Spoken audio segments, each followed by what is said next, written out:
Hello, my friends, and welcome back to Peace and Plenty in 20. I'm Janine, midlife coach.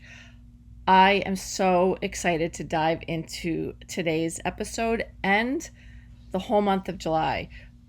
When you're watching this, it should be the second day of July. And as a former classroom teacher and as a literacy expert, I love me a good theme. So I wanted to give the month of July a theme, and I didn't even purposely plan this, but look what I had in my closet to wear. This month's topic is going to be all about freedom. So, why freedom aside from the fact that it's Independence Day? I'm going to be taking a little bit of a spin on the idea of freedom. Not only is it the 4th of July, but the summer and this like halfway point through the year, people are calling it like the halftime of the year, is such a time ripe for reflection, right? Another thing I'm recognizing in myself and amongst clients and friends is that a lot of us midlife women and moms are facing very different challenges during this less structured summertime. So I thought, as we're thinking about these freedoms, what can we kind of surrender to, right? What do we need to give ourselves permission from? What do we need to release? And the way the calendar falls is there's actually 5 Wednesdays in July. So I will be bringing you 5 episodes. Topics like freedom from carrying this exhausting mental load, freedom from perfectionism, from people pleasing, freedom from your old narratives, your old stories, and what's holding you back. So this is a very exciting month, and I hope you'll come back every week for these 5 episodes around the idea of freedom. So you will notice that I am not in my office, in my regular recording spot. I am actually at my home at the Jersey Shore. And as I say that might sound like, oh, that's so dreamy, that's amazing. And it is. I am not saying it's not. I was telling a friend of mine the other day, I truly, when I'm here, wake up every day grateful. I really recognize the blessing of having a place to escape to, having a home near the water, which is so calming to me. So it is all those things. But at the same time, because two things can be true at the same time, is the parts that Instagram won't show you are the particular challenges of the summer months. So far, just in the past 2 weeks this summer, I've personally had to navigate friend drama, boyfriend conflicts, fights over clothing, who doesn't have enough bathing suits. I mean, with 3 teenage girls, it is so difficult for me to keep track of who has what and needs what and what doesn't fit anymore and who took whose shorts. I literally, by the way, ordered those label stickers like I used to do in kindergarten, and I told them we're labeling their damn clothes, even the socks. So that's happening. So that's one strategy that I'm using to settle that conflict. But let me get back on track. What else? Complaints about not having a car, because now we have 2 drivers and only 1 car for them to share. And we're also splitting time between Bergen County and the shore. So that's been a big challenge and a lot of emotions around that and complaints. Summer job frustrations. 2 of them have summer jobs. Anxiety around numerous other situations. And so here I am, supposed to be, this expert on peace, right? And how to find calm. And I have found myself kind of overwhelmed and drowning in their emotional chaos.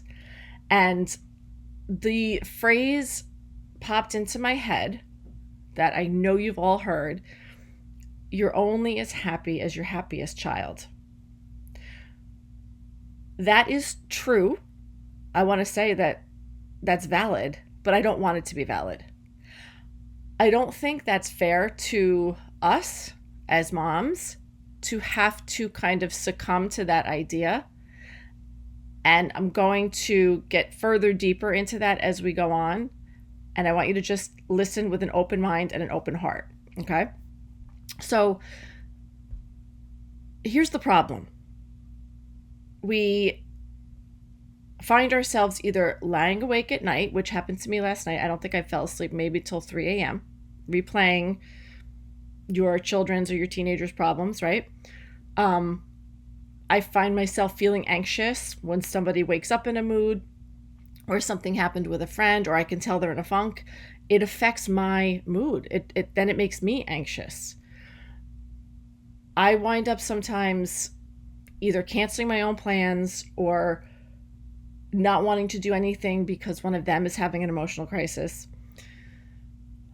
Then there's also this guilt that creeps in if I feel like I just need some space from it. I feel badly about that. And then I'm also exhausted just from being this carrier of all the emotions, right? We're like the shock absorbers. And that is incredibly exhausting. We know from research that when we take on our kids' emotions, we're actually, and without letting them process them, we're actually doing them a disservice. We're teaching them that their emotions are too big for them to handle, and in the meantime, we're depleting ourselves. And I want to remind you that our teens having problems and having big emotions is actually very normal and very healthy. The issue is we've been taught that good mothers, right, and all of you good girls are trying, like me, to be good mothers. We've learned that it's our responsibility to fix it, to solve it, to carry it. Like, that's our job, is to lighten our children's emotional burdens. And not only is that not sustainable, my friends, it's actually not helpful. So today what I want to do is teach you a method that I came up with. I called it the anchor method because I am here and I love a theme, so I wanted something nautical or coastal. I came up with this so you would have just easy steps so that when this happens, and I created it for myself, but now I'm sharing it with you, that combines the psychology and the research with real life. And I'm going to, again, ask you to keep an open mind and an open heart, that this is not about being disconnected or cold or dismissive of your children. And this is going to be very challenging for some of you, myself included, because we're so trained that we should be the solvers, and especially if you're a nurturer, right? Especially if you're like a teacher or a healer, it's very hard to do this work, but it's really important, and both for them and for you. So here's the truth that I had to remind myself of, and maybe you need to hear this too. You are not responsible for managing your teenager's emotional weather, but you can be their lighthouse and their anchor. I love me a good nautical coastal theme while I'm here at the beach. So I created a framework called the anchor method that can help you when all of a sudden you recognize that your teen or your child is struggling emotionally and feeling overwhelmed and having a lot of big feelings. This is about learning to be a steady, loving presence without losing yourself in the process. So the anchor system is literally like a mnemonic device. I came up with a step for each letter. So step 1 of the anchor method is the A. I want you to acknowledge without absorbing. So acknowledge what you see happening without making their emotion your emergency. So instead of, oh my God, what happened? What did she say? And then what did you say? And really getting involved in it, try taking a step back, acknowledging that something happened, and say, oh my gosh, I'm sorry, you seem so upset. Let me know if you want to talk about it. I'm here for you if you want to discuss it. Because the research actually tells us that by the time they're coming to you and talking about the feelings, they've actually already done the hardest work. They've identified kind of what the emotion is, what's happening, and brought it to you. And at that point, your job isn't to fix it, it's just to be a witness. All right, so step 2 is the N. Notice your own nervous system. This is the one for me that has been the biggest challenge, but has been the biggest game changer. This is where I have actually worked very intentionally and made a lot of strides. I had to recognize that in order for me to be the best mom I could be, I have to have my own nervous system at a place where I am calm and grounded and steady myself. And this is exactly where a lot of us get hijacked, right? Because, of course, the minute you see your child, your teen upset, it immediately puts you into fight, flight, or fix mode. So when that happens, what I want you to do is just notice the N, right? What am I feeling right now? Is this my emotion or am I borrowing theirs? Take a few deep breaths. I love the 5-5-7 breath. Remember, you can care without becoming overwhelmed yourself. Step 3, which is the C in anchor, create compassionate boundaries. This is the game changer. You can hold space for their experience without actually carrying it. You can say, I love you and I trust that you're going to work through this. I know you've had this happen before. I know you've done hard things like this. I'm here to listen whenever you're ready to talk about it calmly. Take some deep breaths, get yourself calm. Why don't you take a nice hot shower, and I'll be here if you want to talk. I can see that you're struggling. I'm sorry. I'm just going to be in the kitchen here. I'm going to stay nearby while you're feeling this. So it's very important to validate and honor and let them know that you're there and there's a safe space without actually jumping in and trying to fix it. Okay, the H in anchor. Hold your own center. Your emotional regulation is a gift to your family. So when you stay centered, you become that safe harbor in the storm, right? You're like the lighthouse. And what do I mean by that? If you need to, take a walk while they are processing, right? Call a friend of yours for support while they're texting theirs. So you can have your own outlet, your own support. And kind of just do some self-talk. Remind yourself, their struggle is not my failure. And I think that's what a lot of us sort of internalize, that we think it's on us somehow. Okay, the O in anchor. Offer your presence, not solutions. Again, research consistently shows that teenagers need us to listen and empathize and understand, but not solve. Because most of the time, they kind of already know what they need to do. All of us have intuition, and if we can help them kind of cultivate that and rely on that and learn, all we have to do then is just make them feel heard. And then they can be empowered to figure out what they need to do. And then the R, return to connection when ready. So after that storm passes, and it will pass, reconnect with them. Not to talk about it or process it or analyze it, but just to simply be together. I actually had that situation happen with one of my girls yesterday. And I think it's so important for them to just know you're there, and then to be able to come back and connect with you and see that they got through it and just simply be together. You could just be watching TV, going to get something to eat, going for a walk, go get some ice cream.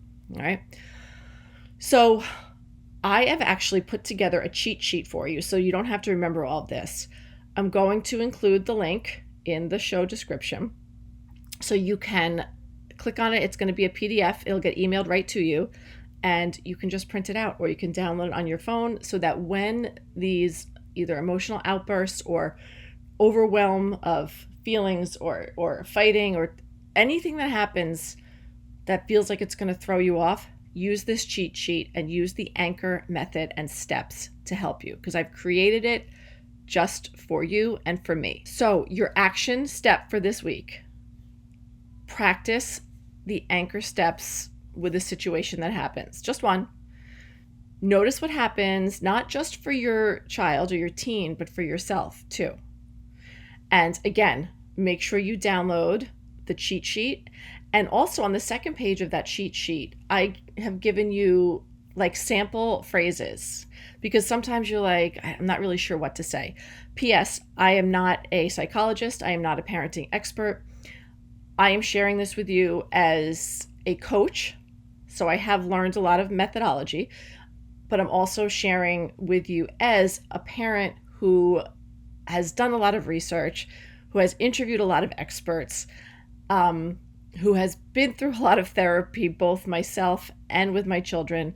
So I am just sharing with you tools and strategies that have helped me create this kind of freedom, because that's what this month is all about. So as a reminder, come back next week and the week after. Every Wednesday in July, I'm going to be sharing with you a new episode on some aspect of freedom, of releasing pressures, of letting go of things that are no longer serving us. Because, my friend, your peace is not selfish. It's essential, right? You don't need to carry everything. You don't need to do everything. And you don't need to figure everything out perfectly. All you need to do is navigate your days the best you can. And that's what I am here to do, to help you do that, to offer some strategies, to offer some tools. And if you want to take it a step further, you know that you can always reach out to me. Let's chat about how I can help you this summer, how I can help you at this halfway point, at this halftime of 2025. Maybe you're looking back on some of the intentions you set in January, some of the goals, and you are feeling stuck. Or maybe you're saying, you know what? I want something different. I want something more. And that is my jam. That is something I can definitely talk through with you. Remember, by the way, if you're enjoying this show, please subscribe. The other thing I would ask you is please share it with your friends, other midlife women, other mamas who could use this messaging, because this is how I get my message out. This is how I help build community and empower all of us to be the most peaceful and plentiful versions of ourselves. So I will see you next Wednesday. And until then, stay anchored in your own calm. Peace.